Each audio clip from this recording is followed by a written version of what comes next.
So, does Kirk deserve this extension people are talking about? Numbers.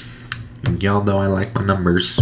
Completed 69.1% of his passes for 3,603 yards, threw 26 touchdowns, 6 interceptions, had a quarterback rating of 107.4. He had an 8.1 yards per attempt, and obviously he went 10-5. Some more advanced metrics of this.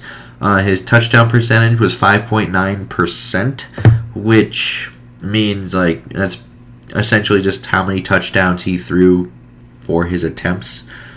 5.9% of his attempts were touchdowns.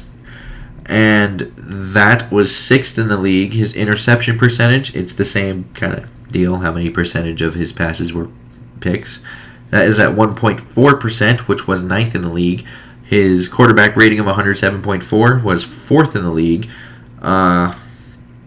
His yards per attempt, 8.1, 7th. Adjusted yards per attempt was 8.7, which is 6th. Yards per completion, 11.7, which was good for 12th.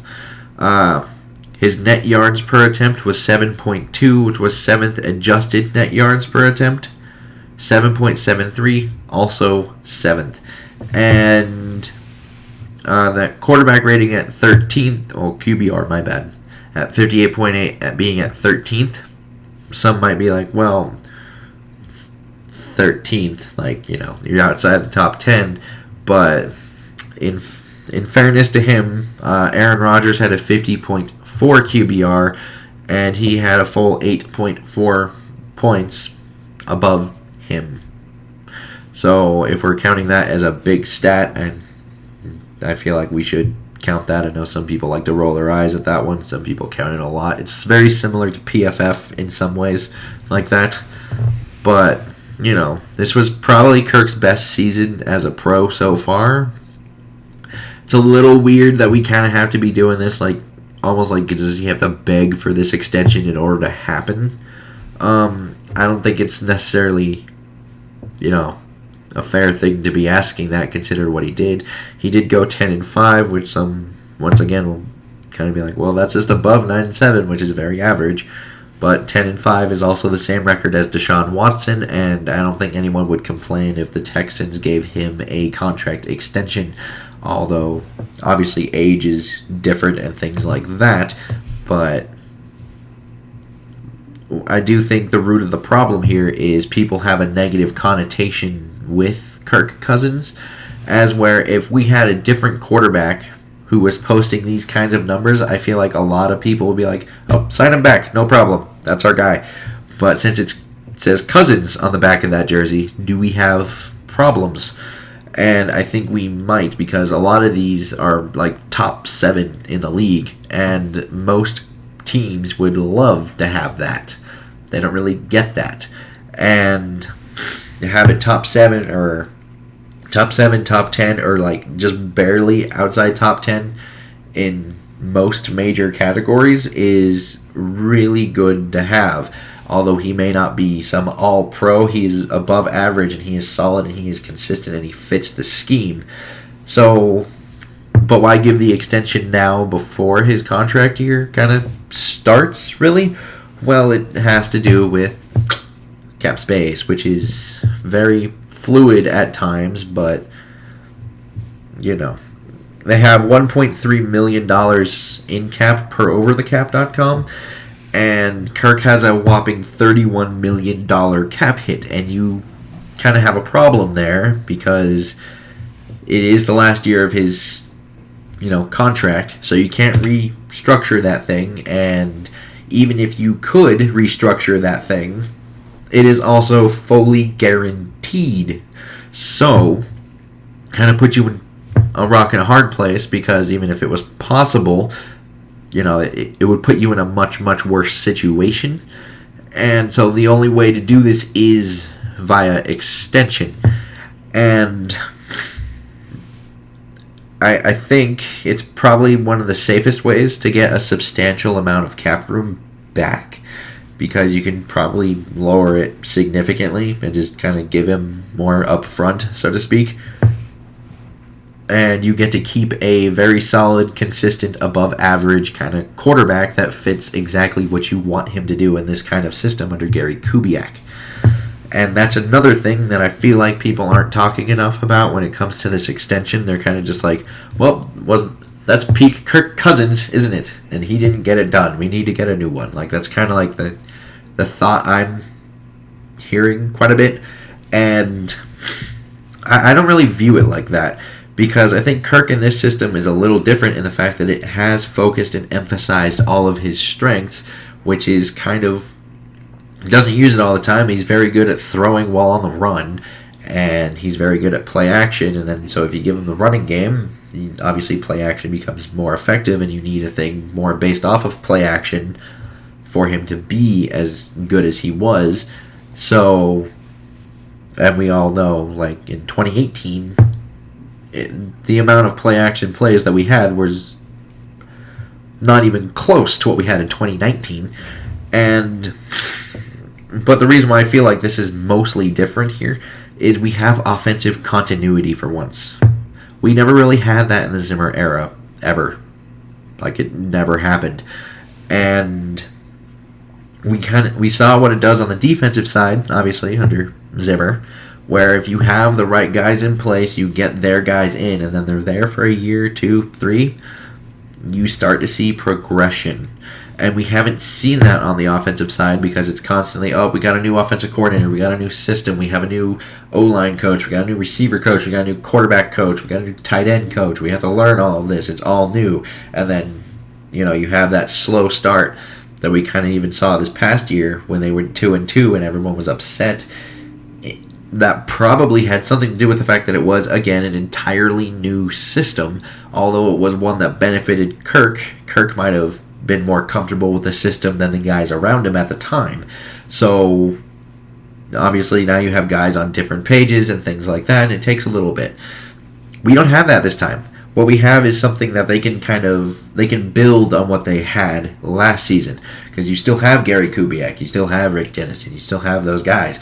And now you can just add to the pot as opposed to making a new one. And that might be super beneficial because of the cap space. Because if we look at guards, right, it's not a very good guard class. But what we do have is a 4th-round draft pick from last year named Drew Samia, who may push Elfline now for left guard. And if we can't get a suitable replacement for Elfline, and maybe he can show real progression. You have guys like that. Maybe Olabisi Johnson even gets a significant boost in development areas just because it's their second year in the same thing. They know it better. They just come in, and then obviously they take what they know and then they add to it. It's a nice deal. It's a nice deal. We've seen it on the defensive side quite a bit with the development of Eric Kendricks and Daniil Hunter. Everson's progressed leaps and bounds since Zimmer's got there. Harrison, we saw it with Rhodes once again. Obviously, he's declined a bit, and we see it, and we haven't seen it on the offensive side. So, if we can get more developing pieces on the offense, where we have already emphasized Kirk's strengths, and then if those pieces get just naturally better, then it becomes easier to emphasize the quarterback's strengths in this case, which in turn should make him more effective and better. Which is why I kind of feel like giving him the extension makes a lot of sense. Because as this continues, we should just get more progression. It shouldn't necessarily regress, because we don't have that many old pieces on the offense. I believe Kirk or Riley Reif are probably the oldest ones. And it just seems kind of weird that you would want to get rid of him, just because you could potentially be ruining what could be the best offense in the Zimmer era. Because I don't know if that's a bold statement, but even if you look at the Case Keenum 11-3 year, I don't think anyone's going to say, oh, that was led by Case. That was all Case Keenum. They ran almost like, I think it was like the second or third most in the league that year, and their defense was ridiculous, and it was number 1. I feel like most people would be like, well, the defense brought Case to the playoffs. I don't think the Case brought the defense, so to speak.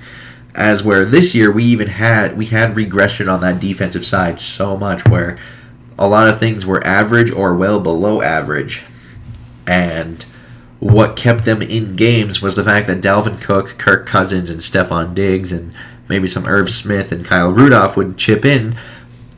They would make the plays to actually win the game. And we didn't really see that out of other offenses.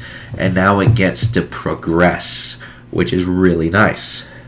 And it should technically only get better, because even if we're talking about restructures and cuts and things like that, how many of them are offensive?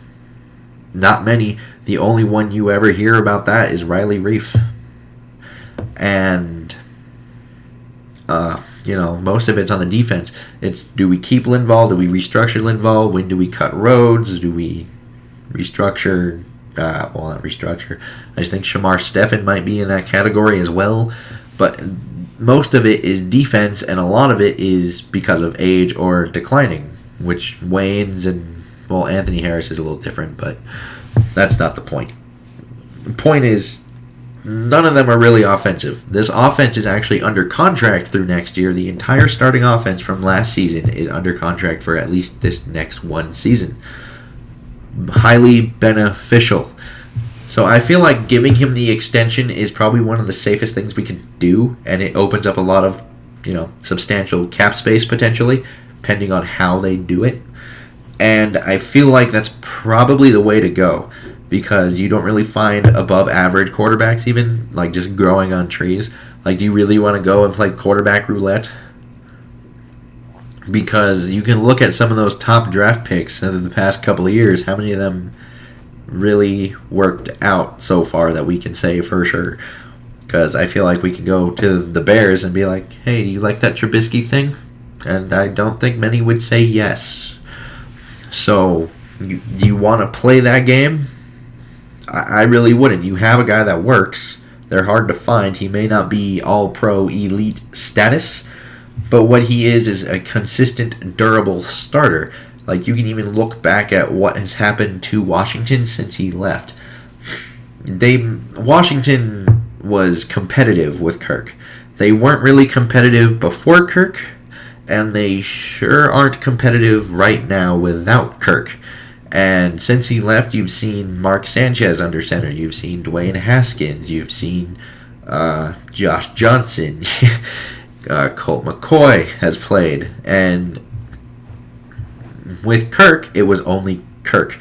So I don't think you necessarily get rid of this just because I don't know how you upgrade over it right now. Like, there's nothing that you can say, oh, that is for sure better. Let's go do that in a realistic way.